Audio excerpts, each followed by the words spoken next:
Assalamualaikum warahmatullahi wabarakatuh. Hi guys, my name is Tami Reci Utami and I am a student of Sebelas Sumedang. In this video, I'd like to tell you about the intrinsic elements of drama Romeo and Juliet by William Shakespeare. Enjoy! So guys, have you ever been watching this drama before? If you have been watched, then you can know what is the intrinsic elements in the drama of Romeo and Juliet. But if you haven't watched the drama, then you should watch the drama after watching this video. Okay? So here are the tools to analyze the intrinsic element of drama. First, we have theme. Second one, we have plot. Third, character. And then the fourth is setting. The fifth is a figure of speech, and then the POV or point of view, and then the last one is message. Now let's go to the first element, that is theme. Did you know what is the meaning of theme? Well, let me tell you, theme is defined as a main idea or an underlying meaning of literary work that can be stated directly or indirectly. In drama entitled Romeo and Juliet, I found two themes. There are love and conflict. Love becomes the themes of this drama because most of the story tell about love, such as the love of first sight Romeo and Juliet, love between son and daughter that family had a conflict.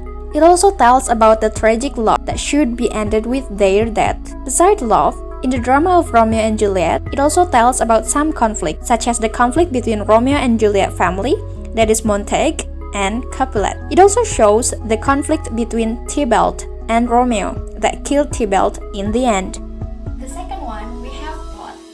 Plot is a literary term used to describe events that make up a story or a main part of story. And these events relate to each other in a pattern. In the first stage, there is introduction. The play starts with the first fight between Montague and Capulet. Capulet's family had a daughter named Juliet.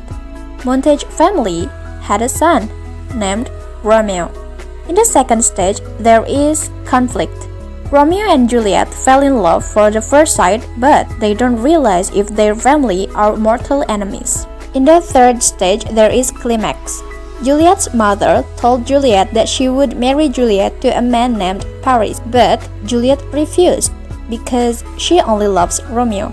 Then, Juliet decided to make a fake news that she dead until that news was heard by Romeo. He was so sad and chose to kill himself. Juliet saw Romeo dead and she killed herself with dagger. The next stage is anticlimax. Montague and Capulet's family saw the death of Romeo and Juliet. Then, Friar Lawrence told about Romeo and Juliet love story. For the last stage is resolution.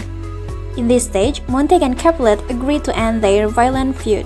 Now, let's move to the third element, that is character. In this drama of Romeo and Juliet, there are more than 20 characters. But in this video, I only analyze the main character. First, there is Romeo. He is the son of Montague and Lady Montague. In the play, Romeo is being told as handsome, clever, and sensitive guy. The second one, we have Juliet. She is the daughter of Capulet and Lady Capulet. She is beautiful, humble, and polite. The third one is Friar Lawrence, a Franciscan friar, friend to both Romeo and Juliet. He is kind, wise, and prudent. The last one, we have the nurse. In the play, the nurse is the woman who breastfed Juliet when she was a baby and has cared for Juliet her entire life. She is a vulgar, long-winded, and sentimental character. The fourth element, we have setting. Setting contains time and place, or we can say when and where of the story. In drama Romeo and Juliet, the play is set in the 14th century during Renaissance. It took place in Verona and Mantua in Italy. Now, it's the time for the fifth element, that is language used. And in this drama, I analyzed three figures of speech, that is metaphor, personifications, and simile. The first one is metaphor. A metaphor is a comparison that is concrete, often using or implying is to make the comparison. In the play, Romeo sees the light on Juliet's room and then he says, "It is.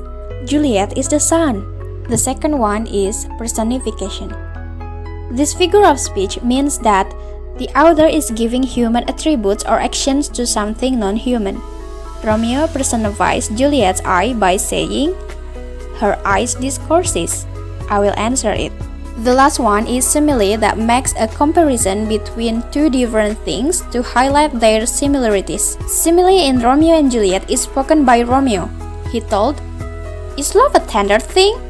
It is too rough, too rude, too boisterous, and it pricks like thorn." Now let's move to the sixth element, that is point of view or POV. It is what the character or narrator telling the story can see the perspective.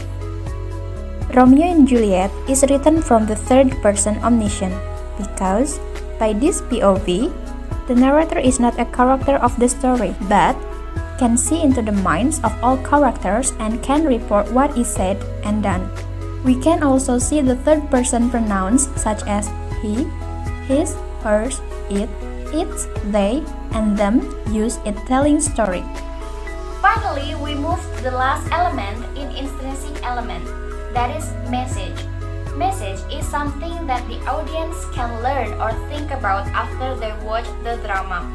From the play of Romeo and Juliet, we can learn that love should not control ourselves because once love controls us, we can do some stupid things like suicide because we believe if we have loved something, we can do whatever for the sake of love.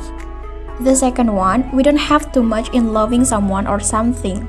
Love is the greatest feeling, but if you make it too much, it is not good because it may be causing you for the terrible heart attack or disappointed.